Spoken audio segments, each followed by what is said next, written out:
श्री शंकर गीता अध्याय 11।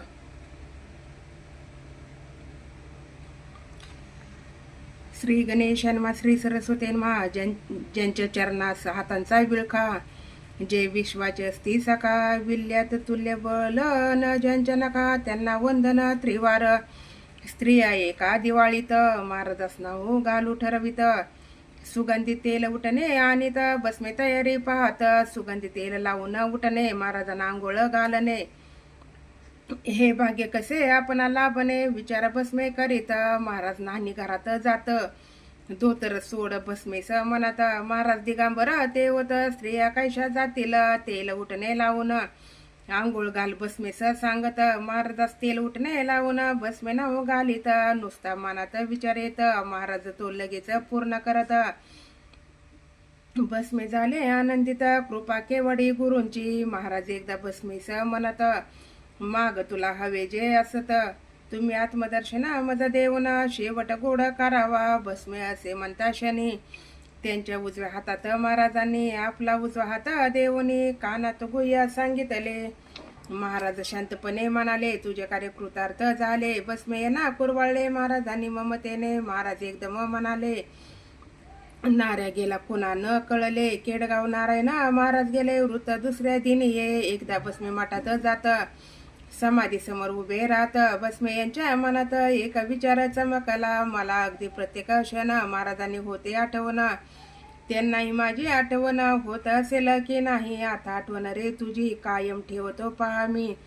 समाधीतून घुमला दोन्ही बसमे दोन्ही ऐकत, बसमे जो बांधित फेटा तोच महाराजांच्या मस्तकी दिसला, अगदी तसाच होता बांधलेला। बसमे चकित झाले, तेव्हापासून मूर्तीला तसाच फेटा बांधण्याला सुरुवात झाली। रिवाज पडला यातील गुह्य असे हे आचार्य अत्रे मराठात एक अग्रलेख लिहित, गृहमंत्री कन्नमवार यांच्यावर खरमरीत अत्यंत जहाल।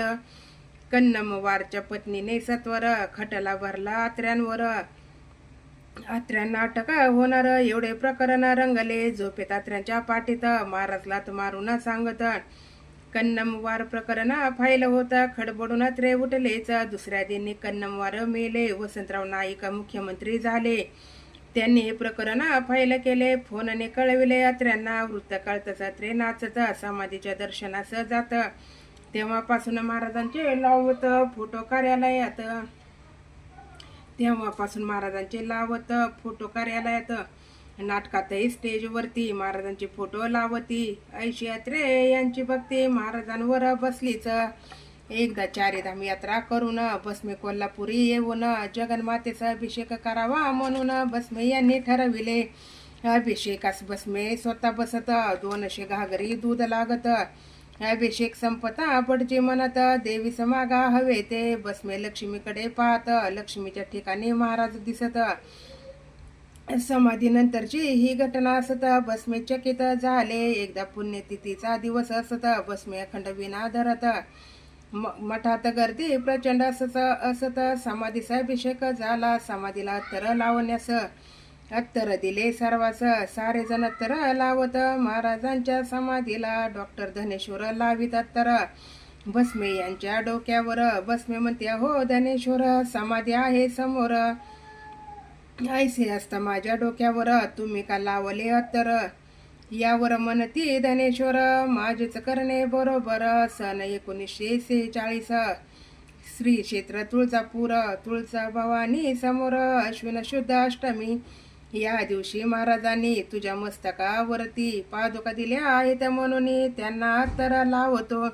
जे जे उपचार समाधीस झाले ते उपचार अगदी सगळे डॉक्टर धनेश्वरांनी केले। बसमे यांच्या डोक्यास महाराज जेव्हा पादुका देत तेव्हा डॉक्टर धनेश्वर ते नसत। बसमे हे विसरून जात, प्रेरणा दिली धनेश्वरा। धनेश्वर परमार्थात पुढे असत, महाराजांनाच त्यांना प्रेरणा देत। महाराज त्यांच्या मुखाने वदत, जाणीव होण्या बसमेंना। पुण्याचे दत्तात्रय गणेश अभ्यंकर यांच्या घरी म्हणाले महाराज, अंतापुरी दावल मलिक म्हणून पीर दर्गा असे जो। पीर दर्गा हा मुळात नसे, हीच मच्छिंद्रनाथांची समाधी असे। यावनी राज्यात पडत असे नाव दावल मलिक तेथील पुजारी ब्राह्मण असत. पुजारी सदृष्टांत होत. मचिंद्रनाथ स्वतःचे वय सांगत. 2000 वर्षाचे. हिंदू मुसलमानांचा पेशावरला भयंकर दांगा सुरू झाला. त्यात अडकले मेरू त्या समयाला. इकडे सोलापुरात महाराज रहीमबाबाकडे गेले. रहीमबाबांना खूप बडविले. नेहरूंना मी सोडविले. महाराज तेव्हा म्हणाले. नेहरू दंग्यातून सुटले. त्यांचे संकट महाराजांनी निवारले. त्यामुळेच नेहरू वाचले. तेव्हा कळले लोकास बॅरिस्टर मेंदळ यांच्या घरात महाराज एकदा झोपत. अगदी प्रेतासारखेच पडत. घाबरून गेले सर्वही. पुढील व्यवस्था करावी म्हणून या विचारात गुंगून. चौथ्या दिवशी आपण होऊन बसले महाराज उठून. महाराज म्हणाले सर्व सोलापूरचे जनार्दन बुवा गेले. त्यांची व्यवस्था करण्या गेलो होतो मी पहा. 1938 ही घटना असे घडत. दोन्ही ठिकाणचे हे वृत्त कळले. दोन्ही ठिकाणी सिद्ध महादप्पा सोरेगावकर फुलांचा यांचा व्यापार. दादा फुलारी लोक तर यांना प्रेमे म्हणतात. एकनिष्ठ भक्त महाराजांचे. महाराजांवर प्रेमता यांचे. त्यांना महाराज म्हणाले काय पाहिजे मागते. महाराज मज म्हणा आपले. दादा फुलवारी यांनी मागितले. मागण्यात केवढे कौशल्य भले स्पष्ट येते दिसून. महाराजांचा तीव्र संचार होता दादा फुलारीच्या अंगात. अगदी महाराजांसारखेच दिसत. संचारात फुलारी व्याघ्रमुखी होऊन व्याघ्रध्वनी काढून संचारात जातात रंगून. दादा फुलारी या परी कसलीच आशा मला नसत. महाराज कृपे सर्व घडत. म्हणून अनुभव मला न येत. वदती दादा फुलारी रामभाऊ कोराड मास्तर. निस्सीम प्रेम महाराजांवर. स्तनपान करून वर आई म्हणत महाराज. महाराज नेहमी सांगत प्रत्यक्ष राम समोर असत. त्यांच्या चरणांवर सतत नजर माझी असेच. नेहमी महाराज आपली मान खालीच का करतात बसून. महाराजांच्या उद्गारावरून गुह्याचे उकलते. विरासन घालून महाराज बसत. बसत सिद्धाईसा हनुमंत. रामासमोर महाराज बसत. हनुमंताच्या रूपाने. महाराज जेव्हा समाधी घेत देह तेव्हा हनुमंत बनत. प्रत्यक्ष सर्व हे अवलोकत. हनुमंत संगती अशी ही महाराज एकदा म्हणाले. लोक गर्दी करू लागले म्हणून दारू पिणे मी सुरू केले. गर्दी तेव्हा थांबली. अफुगांचा भांग मटण दारू सिगारेट तंबाखू पान नुसते बुजगावणे हे देखून नकली लोक फिरकत ना. महाराज म्हणाले मधुबुवाला. मे महिन्यात पुरुषोत्तम बुवाला पाठवून देई पुण्याला. समाधी घेणार आहे मी. महाराज बोलून निघून गेले. मधुबुवा मोठ्याने रडू लागले. रडून रडून बेशुद्ध पडले. उपाय करून शुद्धी नये महाराजांना आणले. मधुबुवा शुद्धीवरती आले. महाराज मधुबुवांना घेऊन बसले. एकाच ताटात जेवण्या. महाराज मधुबुवांना म्हणत मी गेलो जरी मसनात तरी मी तुझ्या जवळ असत. खात्री मनी असू दे. सोलापुरी पारशी लोकास जनार्दन बुवा गाणे शिकवण्यास जात येते ते महाराज येत. अंडी आणण्यास सांगितले. प्रत्येकाच्या हातावरती महाराज अंडे ठेवती. त्यावर दूध घालण्यास सांगतील. जनार्दन बुवास महाराज हळदी कुंकू वाहण्यास सांगत. हीच पार्थिव पूजा असत. तेव्हापासून पारशी लोकात पार्थिव पूजा चालली. बालगंधर्व आजारी पडले. 103 टेम्परेचर आले. नाटक तर जाहीर झाले. महाराज आले पुण्याहून. नाटक कैसे होणार. काळजीत पडले सारे फार.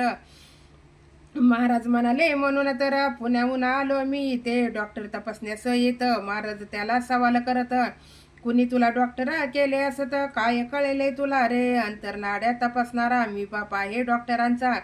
सोडा वॉटर बाटली आणा. सिगारेट आणा म्हणाले. सोडा वॉटरच्या बाटलीत महाराज सिगारेटची राख टाकत. गंधर्वांना पिण्यास देत. ताप उतरला लगेच. दरदरून अगदी घाम सुटत.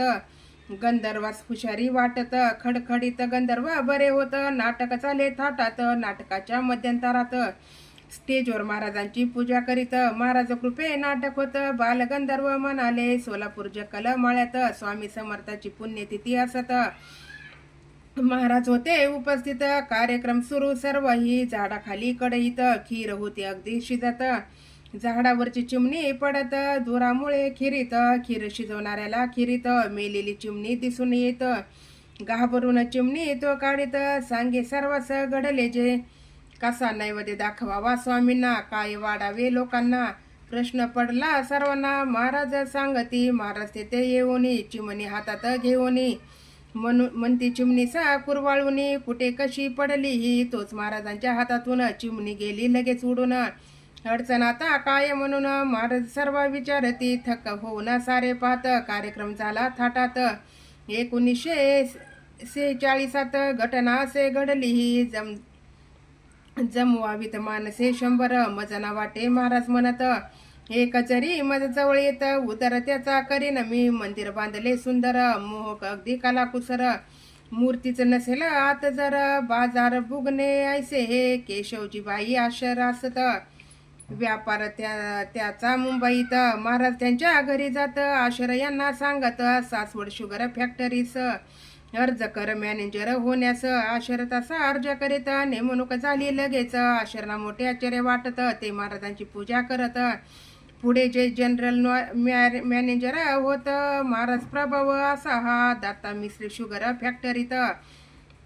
रात्री त्याची आई मरत, घरात रडा चालत. महाराजांना निवेदिले महाराज सर्वांना सांगत, म्हातारी सोडून मी आणीत. सकाळी ते महाराज जात उठून बसली म्हातारी. महाराज म्हणाले म्हातारीस, काल कुठे गेली होतीस. म्हातारी सांगे सर्वस, उग्र पुरुष मी पाहिला, आला रेड्यावर बसून, ओढिले मज पाश टाकून. वरती गेला मज घेऊन, एक हनुमान तेथे ये. त्याने त्या पुरुषास बडवून, मला आणले सोडवून. लोकास कळले कोण हनुमान, आश्चर्य केवढे घडविले. महाराज सांगत रांगोळीचे घरात स्वस्तिक काढावे, त्यावर हळदी कुंकू व्हावे, त्यावर पाट ठेवावा. जसा आपल्या घरात अखंड नंदादीप असतो तेवत, तसे हे स्वस्तिक सुशोभित आपल्या घरात असावे. प्रधान नोकरीस दिल्लीत अचानक त्यांना तार येत. थोरले बंधू अत्यवस्थ वसत, तात्काळ यावे मुंबईला. विनायक थोरला बंधू असत, एक बंधू डॉक्टर प्रख्यात निष्णात डॉक्टर सारे जमत. आशा सोडली सर्वांनी. विनायक म्हणाले प्रधानांना, तू आणशील का महाराजांना. कोणीही मजा महाराजाविना वाचवू शकणार नाहीच. प्रयत्न करतो प्रधान म्हणत, महाराजांचा तर पत्ताच नसत.